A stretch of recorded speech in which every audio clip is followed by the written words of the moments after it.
En varios estados del país, la violencia de grupos criminales ha repuntado.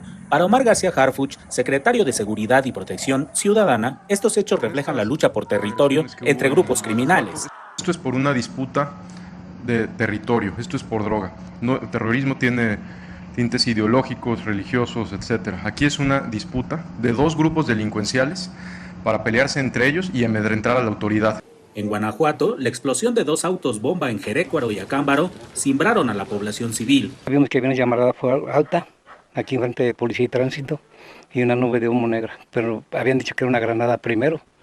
No sabíamos que había sido un coche bomba. Por otra parte, esta mañana se confirmó el enfrentamiento violento en Tecpan, Guerrero, donde 17 presuntos agresores fueron abatidos por elementos del ejército mexicano en el estado. Son varias agresiones que recibe el personal militar. El resultado son 17 agresores que pierden la vida, 11 detenidos, 2 policías municipales fallecidos y 4 heridos. Y en Sinaloa, cámaras empresariales y miembros de la sociedad civil presentaron la campaña Somos Más quienes construimos paz, con el objetivo de motivar a la población a recuperar las calles, después de que el martes el ejército diera de baja a 19 presuntos miembros del crimen organizado. Porque restituir la seguridad y la tranquilidad nunca ha sido un reto fácil, no solo para México, no solo para Sinaloa, sino en el mundo. El origen del problema de los conflictos que se está presentando en Sinaloa fueron la detención de un delincuente por parte de las autoridades de Estados Unidos. Eso detonó mucho la violencia. A pesar de los esfuerzos de las autoridades, los recientes hechos demuestran que la situación sigue estando fuera de control, dejando a la población atrapada en medio del miedo y la incertidumbre. Una verdadera tragedia se está viviendo aquí en la localidad balnearia de Villa Gesell, en la costa atlántica de la República Argentina.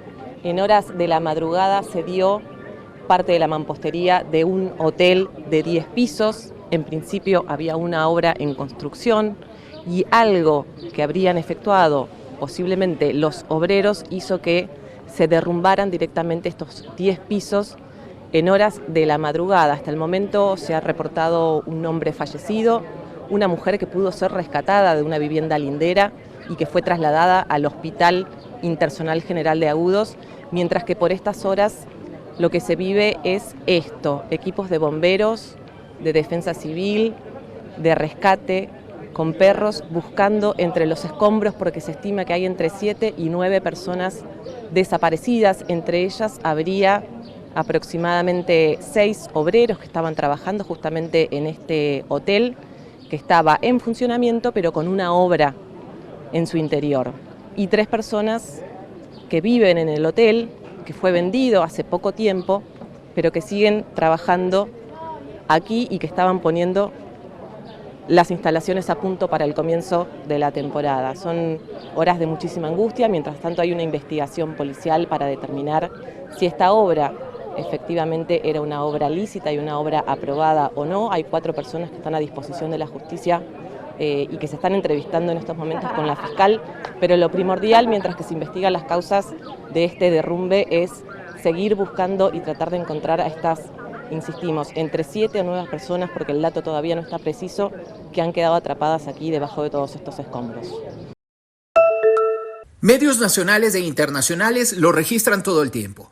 El crimen organizado aterrizó en Quito este 2024. Al menos así lo reconocen los ciudadanos. Ese es el caso de Jefferson Ponce, quien administra un restaurante en un populoso barrio en el que han bajado las ventas. Por aquí es un sector muy peligroso. Cuando hay apagón en la noche, robos y así. Cosa que nosotros a veces tenemos que estar prevenidos. A veces cuando ya se van los apagones, ya 8 de la noche ya tenemos que cerrar. El ex jefe de inteligencia del ejército, Mario Pazmiño, afirma que parte de las organizaciones criminales que operan en Guayaquil y otras ciudades del litoral se ha trasladado a Quito. Sin proporcionar datos, explicó a La Voz de América el porqué de su aseveración.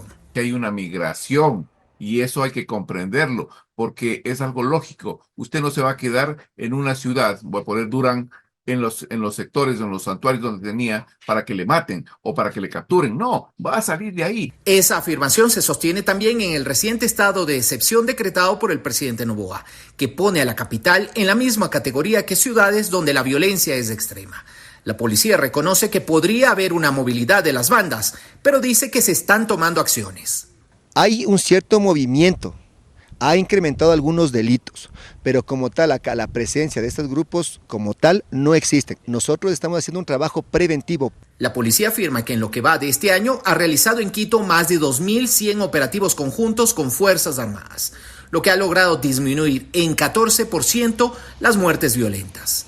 Desde Quito, este fue un informe de Néstor Aguilera, La Voz de América, para Telearuba.